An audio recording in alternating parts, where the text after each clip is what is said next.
Hi, viewers and listeners. If you are passionate about war, politics, and its history, then this channel is definitely for you. History tells us that Japan surrendered because of 2 atomic bombs. But what if I told you Japan's leaders already knew the war was over, long before the surrender? Not because they lacked brave soldiers, not because they suddenly ran out of hope, but because something far more powerful had already collapsed, an invisible machine. One that no bomb could build back again. Tokyo, August 9, 1945. The clock is just past 11 in the morning. Inside the Imperial Palace, the atmosphere is almost unbearable. No one speaks louder than a whisper. Military officers walk quickly through endless corridors, carrying reports no one wants to read.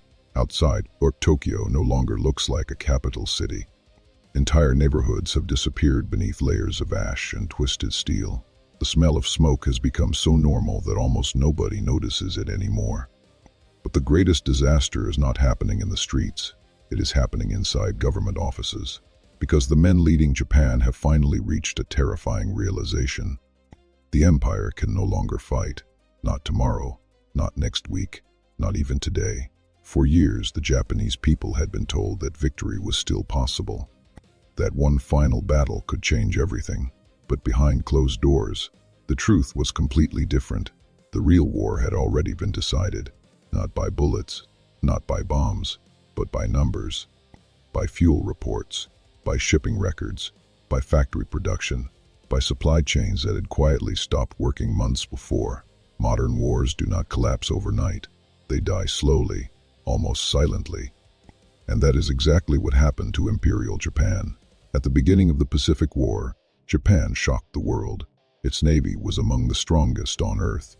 Its fighter pilots were legendary. Its commanders were disciplined, experienced, and fearless. Victory after victory made it seem almost unstoppable. But hidden beneath those early triumphs was a weakness few people could see. Japan was an island nation. Every bullet, every drop of oil, every airplane engine, every bag of rice had to travel thousands of kilometers across the Pacific Ocean. Those ships were not just transporting supplies. They were transporting Japan's ability to continue the war. And then, one by one, they began to disappear. American submarines hunted Japanese cargo ships relentlessly. Each ship that sank carried more than fuel or ammunition. It carried away another piece of Japan's future. Every lost tanker meant fewer aircraft could fly. Every destroyed cargo ship meant fewer factories could operate. Every interrupted convoy brought the nation one step closer to collapse. Yet the public knew almost nothing. Newspapers still printed messages of hope. Radio broadcasts still promised victory. Military propaganda continued encouraging sacrifice. But inside confidential meetings, the conversation had completely changed. Government reports painted a brutal picture. Fuel reserves were nearly exhausted. Factories were slowing down. New pilots were not receiving enough flight training. Powerful warships sat quietly inside harbors, not because they feared battle, but because they no longer had enough fuel to leave port. And while Japan struggled to replace a single aircraft, America was building hundreds. Its factories never stopped. Every week brought new ships, new bombers, new tanks, new pilots. The United States was not simply fighting Japan anymore. It was outproducing Japan. Eventually, courage could no longer compete with mathematics. Then came the final shock. On the sign 1945, the Soviet Union declared war on Japan. In a matter of hours, Japan's last diplomatic hope disappeared forever. There would be no negotiated peace, no miracle, no secret escape. Only one unavoidable conclusion remained. The surrender ceremony would happen weeks later, but history had already chosen its ending. Because wars are rarely decided in the moment, the world remembers.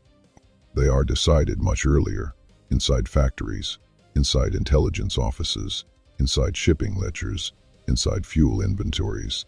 Japan's final months teach us one unforgettable lesson. A nation can continue fighting long after it has already lost the ability to win, because in modern warfare, the strongest weapon is not always the soldier. Sometimes, it is the system that keeps the soldier alive.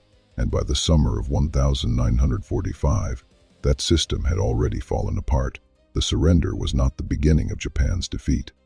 It was simply the moment the world finally saw what Japan's leaders had known all along. Don't forget to share your thoughts on this in the comments. If you like our content, be sure to like our videos and subscribe to our channel. Imagine the Your history presence behind means a each lot to one. us.